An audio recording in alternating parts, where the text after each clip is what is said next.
Students, good morning everyone. How are you? I'm absolutely fine here. Students, it's chemistry for 11th class. Students, today we will start ionic equilibrium. Okay. देखिए बड़े छोटी छोटी सी last topic में minor सी चीज़ें हैं जो कुछ छूट गई थी, मैं आपको बता रहा हूँ। जैसे क्या इसमें आपको मैंने पढ़ाया था होमोजीनियस इक्विलिब्रियम नहीं पढ़ाया था ये, और हेट्रोजीनियस इक्विलिब्रियम। तो देखिए ऐसे इक्विलिब्रियम जिसमें क्या जो physical state of the reactant और प्रोडक्ट जब सेम होती है ना, तो वो होमोजीनियस इक्विलिब्रिया है। और हेट्रोजीनियस इक्विलिब्रिया क्या है, जब फिजिकल स्टेट जो है रिएक्टेंट और प्रोडक्ट की अलग अलग होती है, तो वो हेट्रोजीनियस इक्विलिब्रिया है। तो ये थोड़ा सा ध्यान में रखने वाली चीज़ है बस, और इतना बड़ा एक इशू नहीं है। आपको जितना भी कराया जा रहा है अपनी तरफ से बेस्ट कराया जा रहा है। Students, don't be tension, don't be hesitate. Okay, 11th class chemistry में आयनिक इक्विलिब्रियम शुरू करेंगे। आयनिक इक्विलिब्रियम अपने आप में एक बिल्कुल अलग टाइप का यूनिक टॉपिक है। तो देखिए इसमें ना 1824 को फैराडे ने सब्सटेंसेस को दो कैटेगरी में डिवाइड कर दिया, एक इलेक्ट्रोलाइट और एक नॉन इलेक्ट्रोलाइट।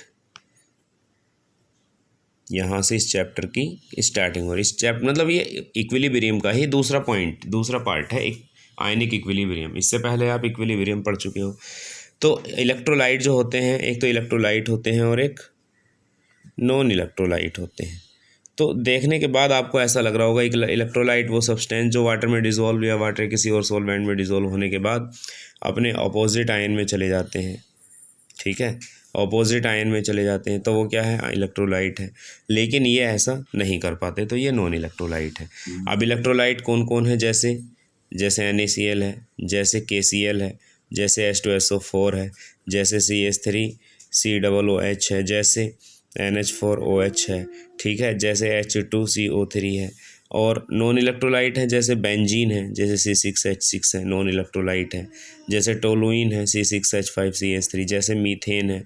ठीक है, जैसे ईथेन है, तो ईथेन। तो ये सब के सब एग्जांपल ये नॉन इलेक्ट्रोलाइट के हैं, क्योंकि ये कंपोनेंट अपने अपोजिट आयन में डिसॉल्व नहीं हो सकते, टूट नहीं सकते। तो बात है इलेक्ट्रोलाइट्स की। Electrolytes are those chemical substances, electrolytes are those chemical substance which can be dissociate into their opposite ions when dissolve in water और एनी अदर सॉल्वेंट।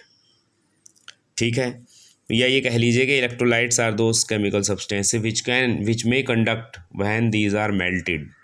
जब ये पिघलते हैं तो ये इलेक्ट्रिक करंट यानी इलेक्ट्रिसिटी को प्रोड्यूस, मतलब उसमें इलेक्ट्रिसिटी या इलेक्ट्रिक करंट पास हो सकता है।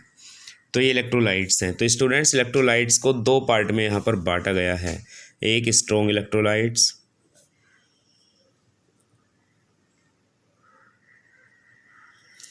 ठीक है, तो और एक हो गया वीक इलेक्ट्रोलाइट्स। बात करते हैं स्ट्रॉन्ग इलेक्ट्रोलाइट्स की। चलिए इनके बारे में जानते हैं। Strong electrolytes are those electrolytes strong electrolytes are those electrolytes which can completely ionize into their opposite ions. Strong electrolytes are those electrolytes which can dissociate completely into their opposite ions, जो कि अपने ions में पूरी तरह से dissociate हो सकते हैं। तो स्ट्रॉन्ग इलेक्ट्रोलाइट्स एग्जांपल के तौर पर KCl एक स्ट्रॉन्ग इलेक्ट्रोलाइट है। जब ये टूटेगा तो it will give K positive और Cl नेगेटिव, 100% टूट जाएगा ये। H2SO4 जब आप इसे देखेंगे तो 2H positive plus SO4 negative. तो ये स्ट्रॉन्ग इलेक्ट्रोलाइट है। जैसे NaOH है, स्ट्रॉन्ग इलेक्ट्रोलाइट है। जैसे HNO3 है, स्ट्रॉन्ग इलेक्ट्रोलाइट है। जैसे NaCl है, स्ट्रॉन्ग इलेक्ट्रोलाइट है। जैसे K2SO4 है, स्ट्रॉन्ग इलेक्ट्रोलाइट है। जैसे Na2SO4 है, स्ट्रॉन्ग इलेक्ट्रोलाइट है। All these are strong electrolytes. Why? Because these may be converted completely into their opposite ions. ये पूरी तरह से अपने अपोजिट आयन में कन्वर्ट हो जाएंगे। अब हम बात करते हैं वीक इलेक्ट्रोलाइट्स की। ठीक है, तो वीक इलेक्ट्रोलाइट्स क्या हैं? Weak electrolytes are those electrolytes which can और which may dissociate into their opposite ions but not completely. ये अपने आयंस में डिवाइड तो हो सकते हैं बट पूरी तरह से नहीं, पूरी तरह से अपने आयंस में डिवाइड नहीं हो सकते। ये हैं आपके वीक इलेक्ट्रोलाइट्स। एग्जांपल के तौर पर CH3COOH एक वीक इलेक्ट्रोलाइट है। इसी तरह से और आगे जब आप जाएंगे, जैसे NH4OH ये भी एक वीक इलेक्ट्रोलाइट है। H2CO3 ये भी एक वीक इलेक्ट्रोलाइट है। इसी तरह से आप और भी बहुत सारे एग्जांपल देख सकते हैं। NH4 का होल ट्वाइस SO4, ये भी अपने आप में एक वीक इलेक्ट्रोलाइट है। So weak electrolytes are those electrolytes which does not convert into their opposite ions when dissolve in water और एनी अदर सॉल्वेंट। उम्मीद करता हूँ आपको स्ट्रॉन्ग और वीक इलेक्ट्रोलाइट्स समझ में आए होंगे। अब देखिए यहाँ पर एक्चुअली है क्या, देखिए जितने यहाँ मैं आपको बता रहा हूँ कि जितने जो मोल्स जो हैं, जो टोटल नंबर ऑफ मॉलिक्यूल्स जो है वो अपने आयन में जो डिवाइड हो जाते हैं, टोटल नंबर ऑफ मॉलिक्यूल्स जो अपने आयन में डिवाइड हो जाते हैं, वो उसकी कहलाती है degree of dissociation. This is known as degree of dissociation. कैसे डिफाइन किया जा सकता है, आप इसे बता सकते हो द फ्रैक्शन कह लीजिए total number of molecules which may dissociate into their opposite ions, this is called degree of dissociation. अब डिग्री ऑफ डिसोसिएशन का ऐसे रिप्रेजेंट की जाती है अल्फा से, तो अल्फा से तो इसे लिख सकते हैं number of moles dissociated upon total number of moles taken, यह है अल्फा, डिग्री ऑफ डिसोसिएशन। ठीक है, it is may be defined as the total number of molecules which may dissociate as compare to the total number of moles of solution, या जो भी है आपके पास में जो आपने लिया है। अब मैं आपको लेकर के चलता हूँ, एक नई बिल्कुल बात है, वो है डिसोसिएशन एंड आयोनाइजेशन। ज़रा आप इसके बारे में ध्यान से देखिए, डिसोसिएशन क्या है, आयोनाइजेशन क्या है। तो आइए चलते हैं इस पर बात करते हैं। देखिए डिसोसिएशन का मतलब है कि जो आयनिक कंपोनेंट जो होता है कोई भी, तो वो अपने जब अपोजिट आयन में पूरी तरह से चला जाता है, जैसे आयनिक कंपाउंड जैसे H2SO4 हो सकता है, तो H2SO4 को जब आप तोड़ोगे तो 2H पॉजिटिव और SO4 निगेटिव निगेटिव बन जाएगा। और आयनाइजेशन क्या है, आयनाइजेशन में कोई भी कंपाउंड जो होता है वो आपका आयनिक स्टेट में नहीं होता, जैसे HCl गैस, ठीक है, ये आयनिक स्टेट में नहीं है, इसके पास आयन नहीं है, लेकिन जब इसको आप वाटर या किसी और सॉल्वेंट में डिसॉल्व करोगे then it will definitely give their opposite ion, this is called ionization. दोनों बातों में फ़र्क है, डिसोसिएशन होता है आयनिक कंपोनेंट का और आयनाइजेशन होता है नॉन आयनिक कंपोनेंट का। ये बात बिल्कुल हमेशा क्लियरली आप ध्यान रखना। ओके स्टूडेंट्स, अब मैं आपको आगे लेके चलता हूँ, एक बड़ा ही यूनिक टॉपिक है, बड़ा अच्छा टॉपिक है, उसके बारे में आज हम बात करते हैं। उस टॉपिक का नाम है ओस्टवाल्ड लॉ या आयनाइजेशन ऑफ वीक इलेक्ट्रोलाइट्स और ओस्टवाल्ड डाइल्यूशन लॉ। देखिए डेफिनेशन तो हम इसकी बाद में बताएंगे, लेकिन उससे पहले आप CH3COOH को थोड़ा डिसोसिएट करने की कोशिश कीजिए। CH3COO निगेटिव और H पॉजिटिव बना।